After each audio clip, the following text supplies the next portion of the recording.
నమస్తే friends, welcome back to Shreshtha kitchen. నేను మీరవలి. ఇవాళ ఒక మంచి హెల్తీ అండ్ టేస్టీ రెసిపీ చూపించబోతున్నాను.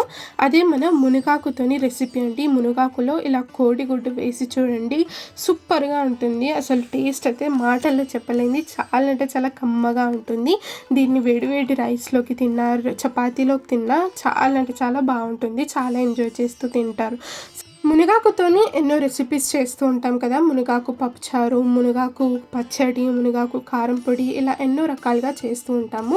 సో ఇవాళ నేను కొంచెం డిఫరెంట్గా టేస్టీగా చూపించబోతున్నాను. అదే మనం మునగాకు గుడ్డు ఫ్రై అన్నమాట.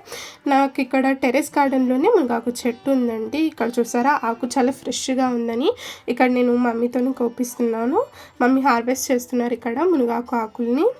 ఇలా మంచిగా మునగాకు ఆకుల్ని మంచిగా తెంపేసుకుని దీన్ని బాగా శుభ్రం చేసేసుకొని మనం రెసిపీ ఎలా చేసుకోవాలో చూసేద్దాం. మునగాకును సర్వరోగ నివారిణి అని కూడా అంటారు కదా. ఇది చాలా అంటే చాలా హెల్త్కి ఎన్నో బెనిఫిట్స్ చేస్తుందండి. ఇంత మంచి మొక్కను మనం ఇంట్లోనే ఇలా నాటుకోవడం వల్ల, ఇలా ఫ్రెష్గా అప్పటికప్పుడు తెంపేసుకొని మనం వంటల్లో యూస్ చేసుకోవడం వల్ల చాలా హెల్ప్ అవుతుంది. ఇప్పుడు ఈ మునగాకు గుడ్డు ఫ్రైని ఎలా చేసుకోవాలో చూసేద్దాం. నేను ఇక్కడ స్టవ్ మీద ఒక ప్యాన్ పెట్టేసుకున్నాను. ఇందులోకి ఒక 2 టేబుల్ స్పూన్స్ ఆయిల్ వేసుకున్నాను. ఆయిల్ కాస్త హీట్ అయ్యాక ఇందులోకి ఒక 1 స్పూన్ అంతా జీలకర్ర వేసుకున్నాను. జీలకర్ర కాస్త వేగాక ఇందులోకి ఒక పెద్ద సైజ్ ఉల్లిపాయని ఇలా సన్నగా తరుక్కొని తీసుకున్నాను. ఉల్లిపాయలు ఎక్కువగా వేగనవసరం లేదండి, కొంచెం ఇలా వేగితే సరిపోతుంది. ఇలా ఉల్లిపాయలు బాగా వేగాక ఇందులోకి 6 లేదా 7 వెల్లుల్లి రెబ్బలను ఇలా దంచుకొని వేసుకోవాలన్నమాట. ఇందులోకి ఎల్లిపాయలు ఇలా దంచుకొని వేసుకుంటే చాలా బాగుంటుంది. అండ్ ఇందులోకి ఒక 9 నేను ఇక్కడ పచ్చిమిర్చిలను ఇలా దంచుకొని తీసుకున్నాను అనమాట. మీరు పేస్ట్ లాగా కూడా చేసుకొని తీసుకోవచ్చు, లేదా పచ్చిమిర్చిని ముక్కలుగా కట్ చేసుకొని అయినా తీసుకోవచ్చు. ఇక్కడ మనం కారం యాడ్ చేయం కాబట్టి మన స్పైస్కి తగ్గట్టు పచ్చిమిర్చిని యాడ్ చేసుకోవాలి. ఇలా ఎల్లిపాయలు పచ్చిమిర్చి మంచిగా వేగిపోయాక ఇందులోకి ఒక 1/2 టీ స్పూన్ పసుపు వేసుకోవాలి. పసుపు వేసుకున్నాక ఒకసారి బాగా కలిపేసుకుందాం.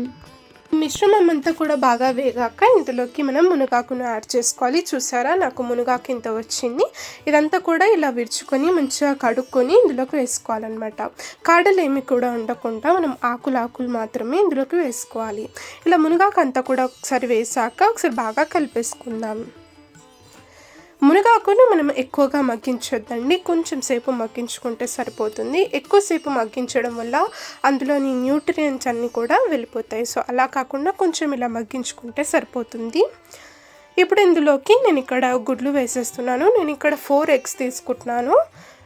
4 ఎగ్స్ని ఇలా మనం క్రాక్ చేసుకొని ఇందులోకి వేసేసుకోవడమే, అంతే అండి, చాలా సింపుల్. ఇలా గుడ్లను కూడా వేసాక మంటను మీడియం ఫ్లేమ్లో పెట్టేసుకొని ఒకసారి బాగా కలిపేసుకోవడమే. ఇందులోకి మిరియాల పొడి కూడా యాడ్ చేస్తున్నానండి. ఒక 1/2 టీ స్పూన్ మిరియాల పొడి, అలాగే మనకు రుచికి సరిపడా ఉప్పు కూడా వేసేసుకొని ఇలా బాగా కలిపేసుకుందాం. ఇలా మిరియాల పొడి ఉప్పు వేసుకున్నాక ఒకసారి బాగా కలిపేసుకుందామండి. ఎక్కువగా మ్యాష్ చేయకుండా ఇలా కొంచెం మెల్లిగా కలుపుతూ ఉంటే మనకు ఎగ్ అనేది మంచిగా ఫ్రై అవుతుందన్నమాట. ఎక్కువగా పొడి పొడిగా కాకుండా కొంచెం ఇలా ఉండేటట్టు చేసుకోవాలి. చూసారా ఎంత మంచిగా ఫ్రై అయిపోయిందో. నేను ఇక్కడ స్టవ్ ఆఫ్ చేసేసుకొని సర్వ్ చేసేసుకుంటాను. ఇది మనం చపాతీలోకి, వేడివేడి అన్నంలోకి కూడా సర్వ్ చేసుకొని తినొచ్చండి. చాలా అంటే చాలా టేస్టీగా ఉంటుంది. పిల్లలకు కూడా పెట్టొచ్చు, వాళ్ళు కూడా ఇష్టంగా తింటారు. ఎందుకంటే ఇందులో గుడ్డు వేసాం కాబట్టి చాలా అంటే చాలా టేస్టీగా ఉంటుంది. ఇక నేను ఒక ప్లేట్లోకి సర్వ్ చేసి చూపిస్తున్నాను. చూసారా ఎంత టేస్టీగా కనిపిస్తుందో. మీరు కూడా ఈ రెసిపీ ట్రై చేసి మీకు ఎలా కుదిరిందో నాకు తెలిపండి. నేను మీ ఫీడ్బ్యాక్ కోసం వెయిట్ చేస్తూ ఉంటాను. సో ఈ వీడియో నచ్చినట్లయితే తప్పకుండా వీడియోని లైక్ చేయండి. మన ఛానల్ని సబ్స్క్రైబ్ చేసుకుని పక్కనే ఉన్న బెల్ ఐకాన్ని కూడా ప్రెస్ చేయండి. Thank you for watching.